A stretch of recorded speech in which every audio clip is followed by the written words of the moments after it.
তাদেরকে প্রতিরোধ করা হবে। হাসিনাকে ধরে এনে বিচারের কাঠগড়ায় দাঁড় করাতে হবে। প্রিয় সাথী ও বন্ধুগণ, বক্তব্য শেষ।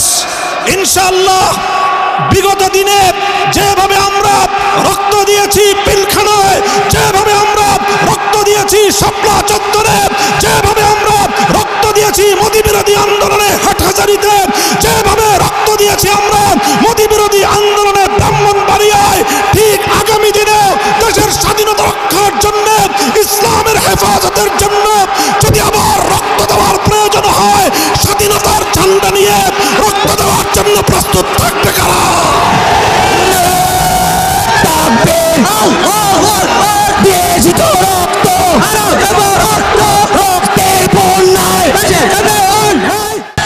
রাজপথের জিবাজালা আল্লামা মামুনুল হক,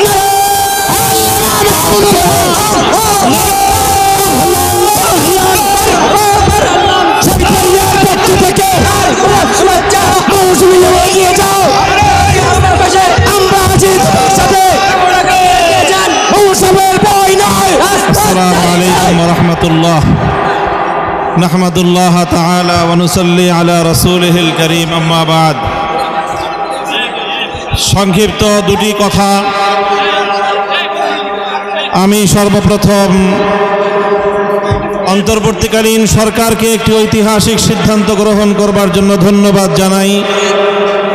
তারা বলেছেন নাকের ডগায় শত শত শহীদের লাশের গন্ধে পার হয়ে 50 বছরের সেই পুরনো কোনো নিহত ব্যক্তির জন্য জাতীয় শোক দিবস পালন করার কোনো অর্থ হয় না।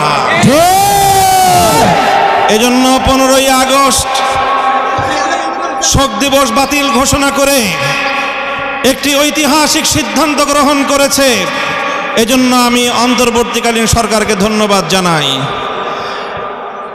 আরেকটি বিষয় আমি দেশবাসীকে সতর্ক করতে চাই, হেফাজতে ইসলামের নেতা কর্মীদেরকে সতর্ক করতে চাই। ইতিমধ্যে আপনারা বিভিন্ন যোগাযোগ মাধ্যম, সামাজিক যোগাযোগ মাধ্যমে দেখেছেন পরাজিত শক্তির ফ্যাসিবাদী নেত্রী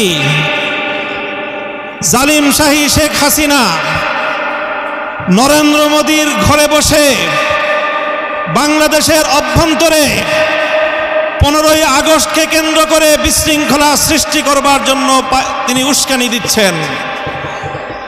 বলতে চাই, আওয়ামী লীগের, যুবলীগের, ছাত্রলীগের যারা বিগত 15 বছর পর্যন্ত হাতুড়ি লীগের ভূমিকা পালন করেছেন, মনে রাখবেন এখন বাংলাদেশ আর সেই 16 বছরের ফ্যাসিবাদী পরাধীন বাংলাদেশ নয়।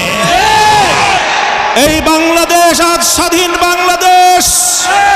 ছাত্র জনতার এক সাগর রক্তের বিনিময়ে অর্জিত এই স্বাধীন বাংলাদেশে যদি 15ই আগস্টকে কেন্দ্র করে কোন নৈরাজ্য সৃষ্টির পায়তারা করা হয়, সারা বাংলাদেশে তাদেরকে